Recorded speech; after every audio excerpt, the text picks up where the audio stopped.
नमस्कार। आज हम बात करेंगे जेनेटिक्स की, पर वैसे नहीं जैसे स्कूल में पढ़ा था। स्कूल वाली बातें तो बस शुरुआत थीं।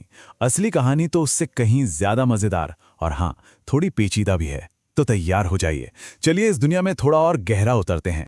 तो सवाल ये है, क्या हम सच में जेनेटिक्स को जानते हैं? लगता तो है ना? पर असल में हमारे जीन्स कैसे काम करते हैं, ये कहानी इतनी सीधी है नहीं। आज हम इसी सोच को थोड़ा हिलाने वाले हैं और देखेंगे कि ये दुनिया असल में कितनी कितनी हैरान कर देने वाली है। देखिए, स्कूल में हमें क्या सिखाया गया था। एक डोमिनेंट जीन होता है, एक रिसेसिव। एक जीतता है, दूसरा छिप जाता है। सिंपल। पर असलियत वो बहुत अलग है। असलियत में जीन्स आपस में इंटरैक्ट करते हैं, हमारा माहौल, पर्यावरण उन पर असर डालता है और भी बहुत कुछ होता है। ये कोई सीधी लाइन नहीं, बल्कि एक पूरा जाल है। तो चलिए इस गुत्थी की पहली परत खोलते हैं। ये जो डोमिनेंस यानी प्रभाविता का सिंपल सा नियम है ना, ये भी उतना सिंपल नहीं है। इसमें भी कई मजेदार ट्विस्ट हैं। सबसे पहला ट्विस्ट है इनकम्प्लीट डोमिनेंस या अपूर्ण प्रभाविता। इसमें कोई भी जीन बॉस नहीं होता, कोई भी पूरी तरह से दूसरे पर हावी नहीं हो पाता। तो नतीजा क्या होता है? एक मिक्सचर, बिल्कुल वैसे जैसे लाल और सफेद रंग मिलाकर गुलाबी बन जाता है। न पूरा लाल न पूरा सफेद, बल्कि दोनों का एक खूबसूरत मिक्स। अब दूसरा ट्विस्ट है को-डोमिनेंस यानी सहप्रभाविता। यहाँ कोई मिक्सिंग नहीं होती, कोई ब्लेंडिंग नहीं। यहाँ दोनों जीन्स एक साथ बराबरी से अपना असर दिखाते हैं। तो अगर हम वही फूल वाला उदाहरण लें तो फूल गुलाबी नहीं होगा, बल्कि उस पर लाल धब्बे भी होंगे और सफेद धब्बे भी। दोनों रंग एक साथ दिखेंगे, अपनी अपनी जगह। अच्छा, अब जरा इस टेबल को देखिए। तीनों सिचुएशन में पेरेंट्स सेम हैं, एक लाल और एक सफेद। अब देखिए होता क्या है। सिंपल डोमिनेंस में नतीजा होगा लाल फूल, क्योंकि लाल वाला जीन डोमिनेंट है। इनकम्प्लीट डोमिनेंस में नतीजा होगा गुलाबी फूल, एक मिक्सचर। और को-डोमिनेंस में हमें मिलेगा एक ऐसा फूल जिस पर लाल और सफेद दोनों रंग के धब्बे हों। देखा, एक ही स्टार्टिंग पॉइंट पर नतीजे कितने अलग अलग। चलिए अब एक लेवल और ऊपर चलते हैं। बात यह है कि जीन्स अकेले काम नहीं करते, वो आइसोलेशन में नहीं होते। वो एक दूसरे से बात करते हैं, एक दूसरे पर असर डालते हैं। कभी कभी तो एक जीन दूसरे के काम में टांग भी अड़ा देता है। यहाँ एक बहुत ही कमाल का कॉन्सेप्ट आता है जिसे कहते हैं प्लियोट्रॉपी। इसका मतलब है एक जीन पर काम अनेक। ये एक मास्टर की तरह है जो कई अलग अलग तालों को खोल सकती है। मतलब एक ही जीन शरीर में कई अलग अलग चीजों को कंट्रोल कर सकता है, जो शायद देखने में एक दूसरे से बिल्कुल अलग लगे। अच्छा, जेनेटिक्स में एक क्लासिक रेशियो होता है 9-3-3-1।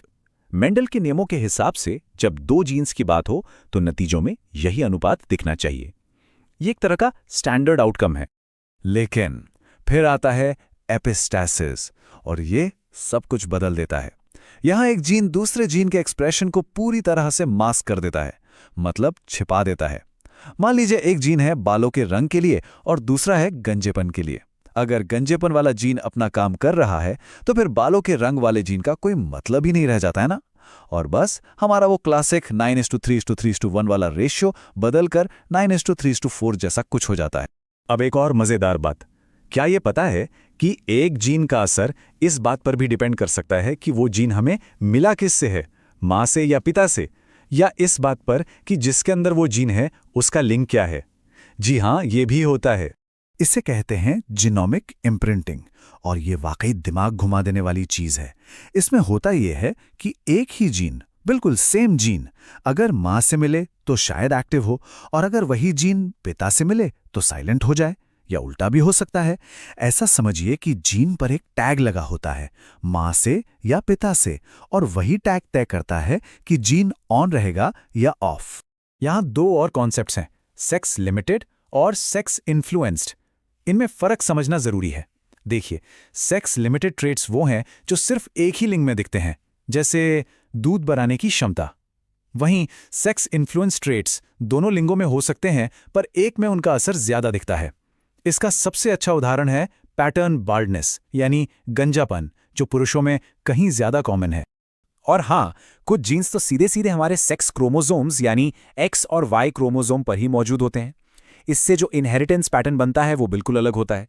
इसीलिए कलर ब्लाइंडनेस या हीमोफीलिया जैसी कई चीजें पुरुषों में ज्यादा देखने को मिलती हैं, क्योंकि उनके पास सिर्फ एक एक्स क्रोमोसोम होता है। और अब आते हैं सबसे जरूरी बात पर। किसी के पास कोई खास जीन होने का मतलब ये बिल्कुल नहीं है कि उसका असर दिखेगा ही दिखेगा। ये कोई पत्थर की लकीर नहीं है। यहाँ बहुत कुछ संभावना, मात्रा और हाँ, माहौल पर भी निर्भर करता है। यहाँ 3 बहुत ही दिलचस्प शब्द हैं। पहला है पेनिट्रेंस। इसका सीधा सा सवाल है, अगर जीन मौजूद है तो क्या लक्षण दिखेगा? इसका जवाब हमेशा हाँ नहीं होता। पेनिट्रेंस हमें बताता है कि कितने प्रतिशत लोगों में वो जीन होने पर लक्षण दिखता है। दूसरा है एक्सप्रेसिविटी। इसका सवाल है, अगर लक्षण दिख रहा है तो कितना दिख रहा है? किसी में उसका असर बहुत हल्का हो सकता है, किसी में बहुत ज्यादा। और तीसरा है फिनोकॉपी। ये सबसे मजेदार है। इसमें पर्यावरण ही किसी जेनेटिक कंडीशन की नकल कर लेता है। मतलब लक्षण तो दिख रहा है, पर उसके पीछे वो खास जीन है ही नहीं। तो देखिए, ये सब संभावनाओं का खेल है। तो कुल मिला के सार क्या है? यही कि जेनेटिक्स कोई सीधी सादी रेसिपी बुक नहीं है कि ये जीन डाला तो ये नतीजा आएगा। नहीं, ये एक बहुत ही कॉम्प्लेक्स, एक डायनामिक सिस्टम है, जहां जीन्स, दूसरे जीन्स, हमारा पर्यावरण और यहां तक कि किस्मत, ये सब मिलकर काम करते हैं।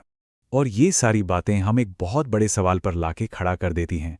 अगर हमारा जेनेटिक ब्लूप्रिंट इतना डायनामिक और कॉम्प्लेक्स है, तो फिर जब हम कहते हैं कि किसी के पास इस चीज का जीन है, तो उसका असली मतलब क्या होता है? ये एक सवाल है जिस पर सोचने की जरूरत है।